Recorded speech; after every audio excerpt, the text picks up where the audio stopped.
Bismillahirrahmanirrahim. Assalamualaikum warahmatullahi wabarakatuh. Perkenalkan, kami dari kelompok 9 atas nama Jamila Tunisa dan Rani Cahyani.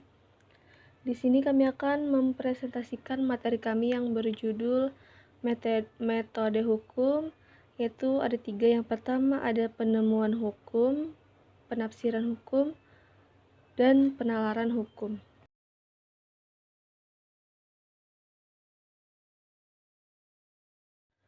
Yang pertama, penemuan hukum. Penemuan hukum pada hakikatnya mewujudkan pengembangan hukum secara ilmiah dan secara praktikal. Penemuan hukum ihwalnya adalah berkenaan dengan hal mengkonkretisasi produk pembentukan hukum. Penemuan hukum adalah proses kegiatan pengambilan keputusan yuridis konkret yang secara langsung menimbulkan akibat hukum bagi suatu situasi individual atau putusan-putusan hakim, ketetapan, pembuatan akte oleh notaris, dan sebagainya. Dalam arti tertentu, penemuan hukum adalah pencerminan pembentukan hukum. Jika dalam pembentukan hukum yang terjadi adalah menetapkan hal umum yang berdasarkan pada waktunya dapat dijabarkan hal yang khusus yang mengemukakan dimunculkan terlebih dahulu. Namun pada waktu yang bersamaan dapat dikonstatasi, ditetapkan atau dirumuskan peristiwa konkretnya. Dampak berlakunya secara umum. Kekhasan penemuan hukum telah mendapat perhatian atau pembahasan yang luas dalam teori hukum dan filsafat hukum. Publikasi metodologi penemuan hukum sudah cukup banyak. Namun, tentang teori penemuan hukum dapat diamati adanya perkembangan tertentu. Penemuan hukum bukanlah merupakan ilmu baru, namun telah lama dan dipraktekkan oleh pembentuk undang-undang, hakim, dan para ilmuwan hukum yang berusaha memecahkan permasalahan hukum yang tumbuh dan berkembang dalam masyarakat.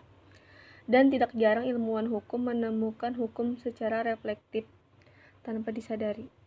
Penemuan hukum sebagai sebuah reaksi terhadap situasi problematikal yang dipaparkan dalam peristilahan hukum berkenaan dengan pernyataan-pernyataan hukum atau Rechtsfragen.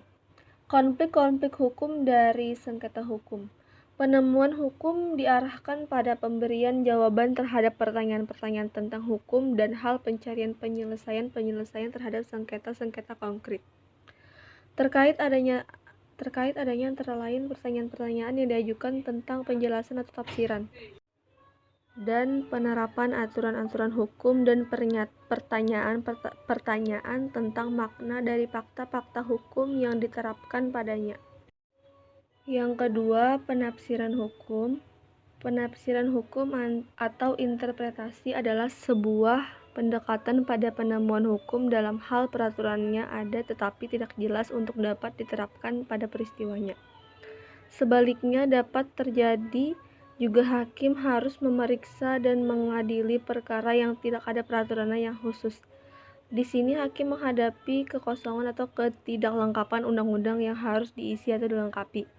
Sebab hakim tidak boleh menolak memeriksa dan mengadili perkara dengan dalih tidak ada hukumnya atau tidak lengkap hukumnya. Hakim menemukan hukum itu untuk mengisi kekosongan hukum tersebut. Selanjutnya akan dilanjutkan pemaparan materi oleh rekan saya yaitu Rani Cahyani. Dipersilahkan. Baik, di sini saya akan melanjutkan materi dari rekan saya yaitu Jamila Tunisa. Para pakar hukum telah menguraikan adanya 9 teori penafsiran yang berbeda penggambarannya dari apa yang dikemukakan oleh Arif Siddharta. Kesembilan teori penafsiran tersebut adalah A. Teori penafsiran letterlich atau harfiah, B. Teori penafsiran gramatikal atau interpretasi bahasa, C. Teori penafsiran historis, D. Teori penafsiran sosiologis, E. Teori penafsiran sosiohistoris, F. Teori penafsiran filosofis, G. Teori penafsiran teleologis, H. Teori penafsiran holistik, dan yang terakhir teori penafsiran holistik tematis sistematis. 3. Penalaran hukum. Penalaran hukum memperlihatkan eratnya hubungan antara logika dan hukum. Logika sebagai ilmu tentang bagaimana berpikir secara tepat dapat memikirkan hukum, atau sebaliknya, ide, gagasan, dan opini hukum pada dasarnya bersifat logis juga.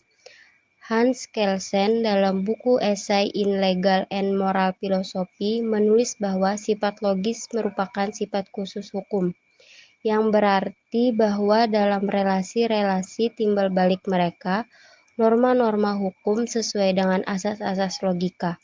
Dengan penalaran hukum, hukum tidak dipahami sekedar soal hafalan pasal-pasal belaka.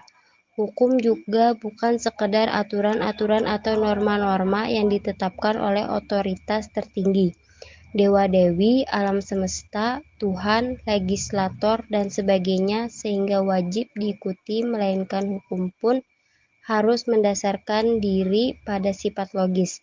Logis seharusnya menjadi salah satu karakter atau sifat dasar hukum. M.J. Peterson dalam artikel online-nya tentang penalaran hukum merumuskan penalaran hukum sebagai the particular method of arguing assets when applying legal rules to particular interaction among legal persons. Liv H. Carter and Thomas P. Barkey dalam buku Ration in Law merumuskan penalaran hukum sangat eksklusif. Penalaran hukum diartikan sebagai cara lawyer dan hakim membicarakan hukum di ruang publik. Lebih lanjut, Carter and Burke menyatakan bahwa bahasa dan penalaran hukum memperlihatkan apakah putusan hukum imparsial atau partisan, legitim atau tidak, tepat atau tidak. Peter Wegren dari Stockholm Institute for Scandinavian Law dalam artikelnya tentang legal reasoning menyatakan bahwa penalaran hukum merupakan istilah yang dipakai untuk melabeli bahwa aktivitas dalam bidang hukum, proses mental yang bekerja dalam pengambilan keputusan hukum, identifikasi kasus, interpretasi, atau mengevaluasi fakta hukum, pilihan aturan hukum, dan penerapan hukum dalam kasus-kasus konkret, penyusunan sebuah pertimbangan, argumen, opini, atau pendapat hukum. Tetapi semua aktivitas ini didasarkan pada cara bernalar yang tepat atau logika. Mungkin itu saja yang dapat kami sampaikan. Salah hilap mohon dimaafkan. Wassalamualaikum warahmatullahi wabarakatuh. Terima kasih.